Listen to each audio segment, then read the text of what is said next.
Okay, what's up, all you happy people? Peace, love, and contentment. So, this is another special episode of Hacking My Health at Home, Kevin's Kitchen, the Cookout edition, Kevin's Cookout, if you will.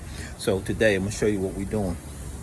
You can see we got some grilled steaks on the grill. Got two different kinds of steak. We have ribeye and tenderloin.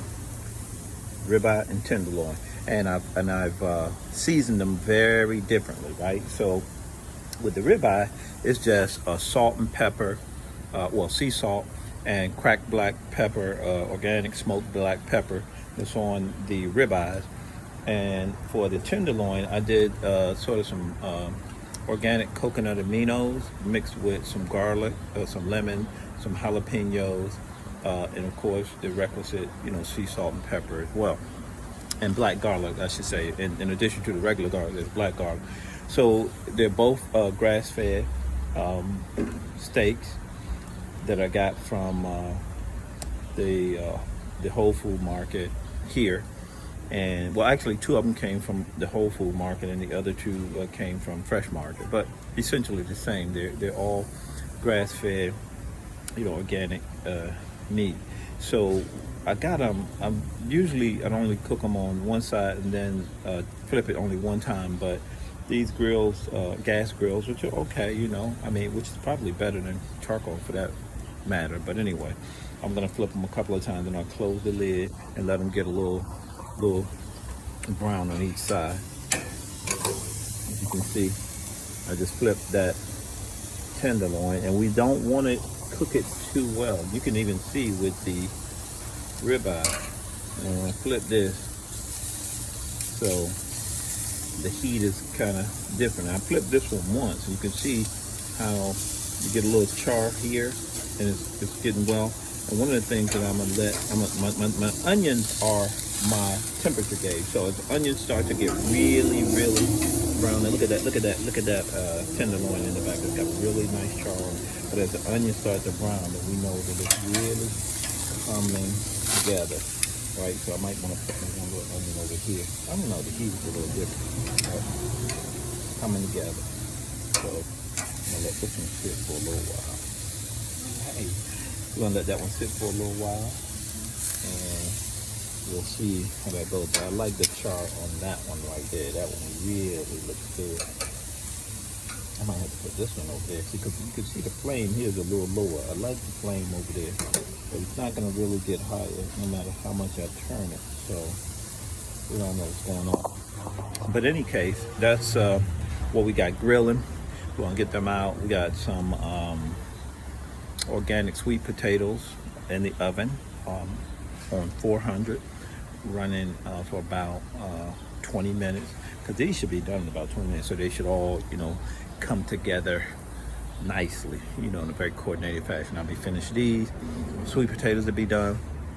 Got my water already brewing. I got some avocado tea left over, so I'll probably have a little bit of that with some bone broth. And I actually made 3 avocado eggs today, so I may even eat that, because like when you're doing the carnivore diet and you're intermittent fasting and 1 meal a day, even at 2 meals, you still can get your 2,000 calories in. So you want to eat a nice robust meal. You don't have to skimp, because all these calories are working. They're not just being stored as fat. They're working as energy. So that's why you don't feel hungry when you shrink or reduce the hours in which you eat, either to 1 meal or 2 meal. It's all compacted, and you don't feel hungry throughout the day. So that's what we're doing right now, and we're gonna let these and I'll come back when these steaks get medium well, maybe pink center, charred all around the outside. Let them don't cut them immediately, let them cool off just slightly, and then when we're ready to eat, slice them, dice them, dig them. But we'll see how they go. So let's take a look at them now. So now remember this one over here. You got that good char on that side. So we're gonna find out what's happening on this side. We can just lift that up a little bit. You can see that still got a little ways to go because they're not as hot. And the ribeye, oh, that one's getting better now. Look at that ribeye. You can see my onion over here. See what it looks like. Okay. Yeah, ooh, bubbling, bubbling, bubbling. Okay, that looks a lot better now. And this, I'm gonna throw this tenderloin back over there. That'll get a little bit more. But this one over here, both of these are working out. Oh, look at that. Oh, now I think I'm gonna move this one up here. Wow. I don't want it to burn. I might leave it there for a little while. I might just, put this one back over here. Let it go like this. And we're gonna see what happens. I'm gonna close it. I haven't closed it yet, but we're gonna close it and see how that goes. All right, we're gonna close it about 3 to 5 minutes. We're gonna see how that works. But the key to grilling out is patience, and it depends on what you're grilling. When you're grilling steaks, really steaks are probably the easiest thing to grill. They really cook themselves. With things like fish and chicken, you gotta be a little bit more careful. I think the most careful you have to be is with fish, even shrimp. Because shrimp, they cook quick. You don't have to leave them on the grill long. If you leave them on the grill, any time beyond sort of their tipping point, they're going to be rough. They're going to be really hard. So you don't want that to be the case. You want them to be, you don't want them to be mushy, I should say. They'll be mushy. You want them to be a little tough. You want them to be, have a little consistency to them.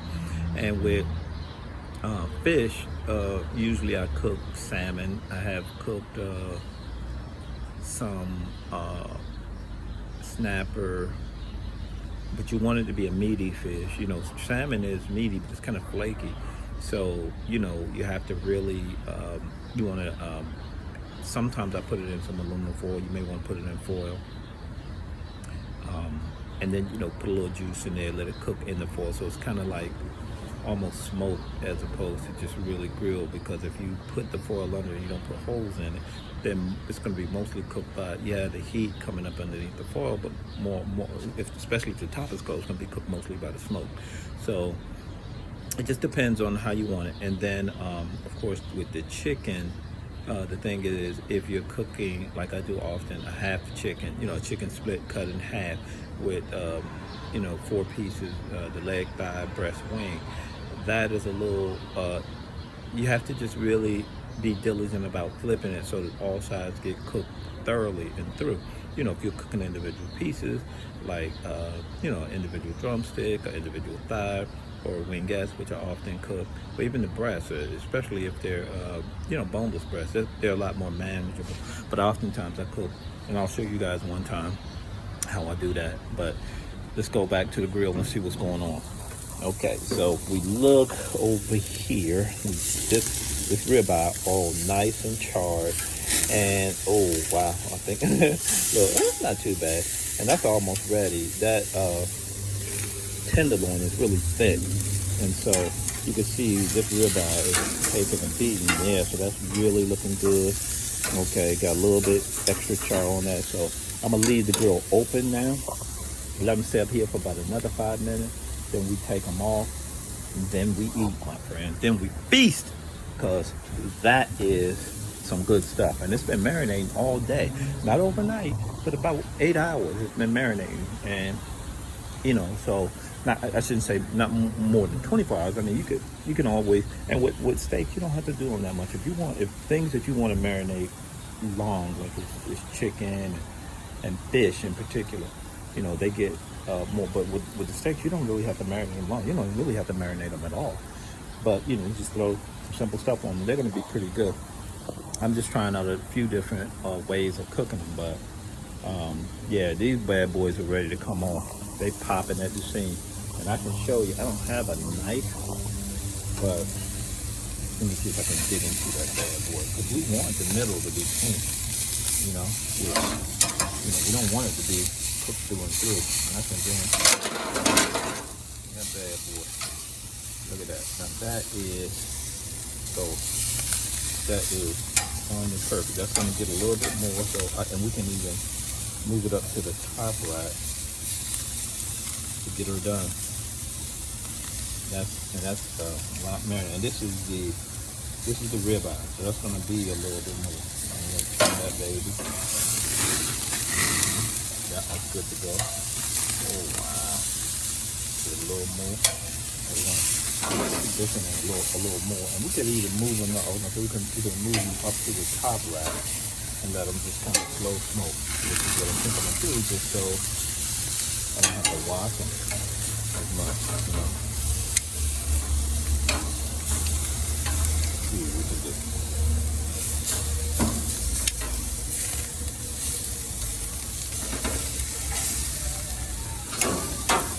move them up to the top rack. All of them a little bit more. We'll do a little bit more saw on that one. Maybe a little bit more on that one. And then when they get good and charred like that, we're gonna move them up to the top rack too and let them sauce it later. So okay, drop it a little bit, and then we're going to see you on the other side when they're done. We're gonna cut. We're gonna have the potatoes beside them. Not doing a salad, not any kind of green salad. Don't want too much heavy fiber, but mostly protein. We're gonna and potassium. So we're gonna meet you on the other side and see how that goes. Out.